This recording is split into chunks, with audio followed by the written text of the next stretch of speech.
Airport से लोगों को वापस डिपोर्ट किया जाता है, वापस उनको अपने घर भेजा जाता है। वजह यह है कि वो सही तरह से जो CBSE के ऑफिसर हैं उनको कन्विंस नहीं कर पाते हैं। और कौन से डॉक्यूमेंट्स आपके पास होने चाहिए वो इंपॉर्टेंट है आपके लिए जानना। हेलो एंड अस्सलाम वालेकुम बाजीज एंड बाजीज, तो अपना मेज़बान अली जन्नत all the way from Canada.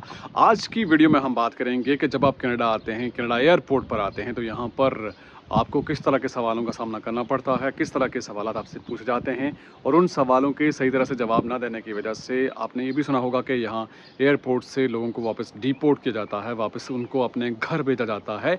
वजह यह है कि वो सही तरह से जो CBSE के ऑफिसर हैं उनको कन्विंस नहीं कर पाते। 5-7 मिनट का ये प्रोसेस होता है, सवालात होते हैं और उनके अगर आप सही तरह से जवाब नहीं देते तो आपको वापस भेज दिया जाता है। तो आप इस सूरत हाल से कैसे बच सकते हैं, वो कौन से सवालात हैं, इस पर हम बात करेंगे। और बेसिकली आप किसी भी कैटेगरी में आ रहे हैं, आप विजिटर वीज़ा पे आ रहे हैं, टूरिस्ट वीज़ा पे, आप वर्क परमिट पे आ रहे हैं, आप परमानेंट रेजिडेंट के तौर पर आ रहे हैं, स्टूडेंट वीज़ा पे आप आ रहे हैं, स्पोजल वीज़ा पे आ रहे हैं, तो फिर भी आपको इन सवालात का सामना करना पड़ सकता है। तो आज की वीडियो बहुत ही इंपॉर्टेंट होने जा रही है आप तमाम दोस्तों के लिए जो कनाडा आने की तैयारी कर रहे हैं।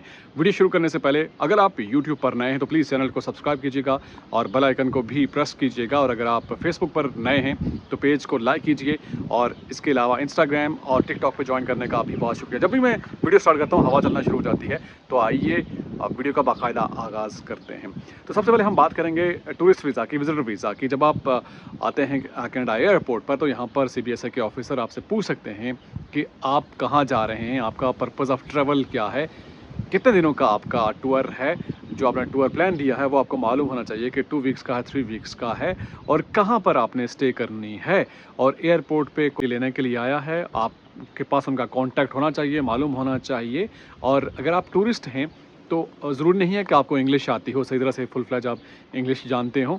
अगर आपको इंग्लिश नहीं आती तो आप उनको बोल सकते हैं कि आप इस लैंग्वेज में बात करेंगे, लेट्स से उर्दू में, हिंदी में, पंजाबी में, तो वो आपके लिए ट्रांसलेटर साथ में बुला सकते हैं ताकि आपकी आसानी के लिए। ये मैं सिर्फ टूरिस्ट वीज़ा और विजिटर वीज़ा के हवाले से कह रहा हूँ क्योंकि टूरिस्ट एज अ टूरिस्ट आ रहे हैं तो ज़ाहिर है टूरिस्ट तो मुख्तलिफ ममालिक में जाते हैं, उनके लिए तो वो ज़ाहिर ज़रूरी नहीं है कि जिस मुल्क में जाएंगे उस मुल्क की लैंग्वेज को वो समझ सकें या बोल सकें। और ज़रूरी ये है कि आपका पर्पज़ ऑफ ट्रैवल क्या है, आपके पास पैसे कितने हैं और कितने दिनों का क़याम है। ये सवालात आपको इनके जवाब आपके पास फ़ौरी तौर पर होने चाहिए। और नहीं तो ये 5-7 मिनट का जो प्रोसेस है वो तकरीबन 2 घंटे, 2.5 घंटे या 4 घंटे तक भी चला जाता है। लोग इंतज़ार में रहते हैं और फिर उसके बाद उनको पासपोर्ट मिलता है और बाज़ औक़ात नहीं भी मिलता। वो सही तरह से सवालों के जवाब नहीं दे पाते, कन्फ्यूज़ हो जाते हैं।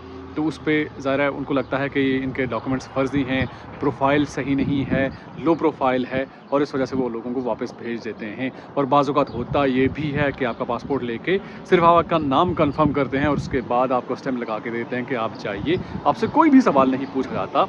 और रेयर केसेस में ये भी होता है कि आपको साथ में एक लेटर भी प्रोवाइड किया जाए जिसमें लिखा होता है कि इतने फ़िक्स दिनों के लिए 2 वीक्स आपने यहाँ पर कनाडा में ही रहना है, उसके बाद आपने जाना है।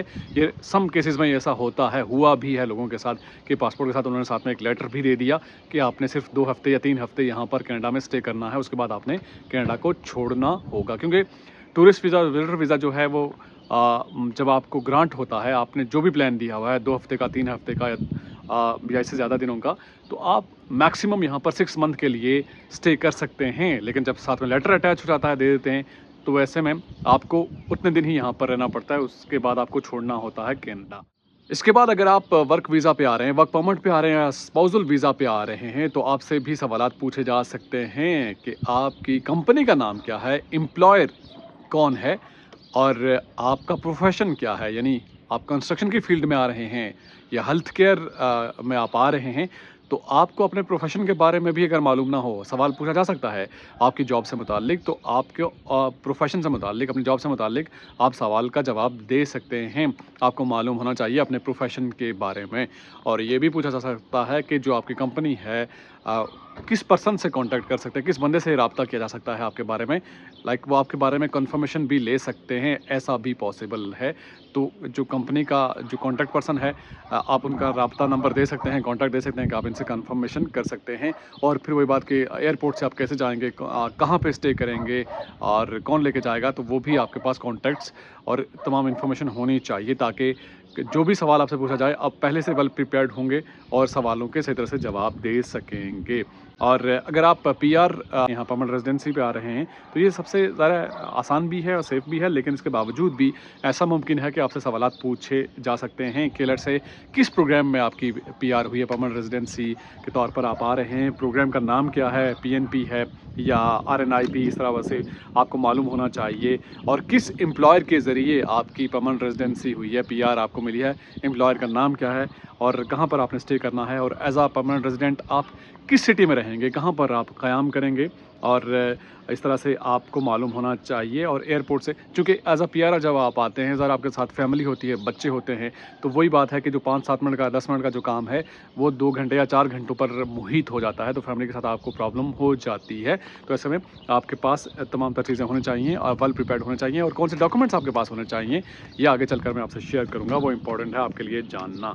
और इसके अलावा अगर आप आ रहे हैं स्टडी वीज़ा पे, तो तब भी आपसे सवालात पूछे जा सकते हैं कि आपके कॉलेज का नाम क्या है, कहाँ पर आपका एडमिशन हुआ है, और आपका एड्रेस क्या है, और जो प्रूफ ऑफ स्टेटमेंट दी थी अपना एडमिशन लेने के जब आप अप्लाई कर रहे थे, तो उस वक्त वो इन्फॉर्मेशन भी आपके पास हो सकती है, पूछी जा सकती है। कहने का मकसद ये है कि आपके पास जो फंड्स हैं पढ़ाई के लिए, वो उसके बारे में पूछा जा सकता है, जीआईसी के बारे में पूछा जा सकता है, और तमाम तर डॉक्यूमेंट्स आपके पास होने चाहिए।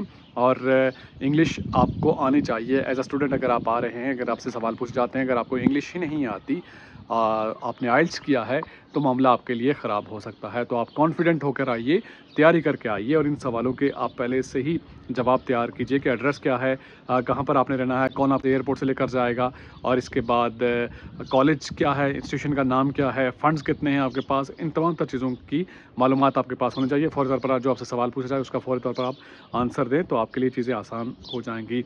और आखिर में मैं आपसे शेयर करूँगा कि पूरे डॉक्यूमेंट्स आपके पास, डॉक्यूमेंट्स का आप एक फ़ोल्डर बनाकर उसमें आप डॉक्यूमेंट प्रिंटेड फॉर्म में लगा लें।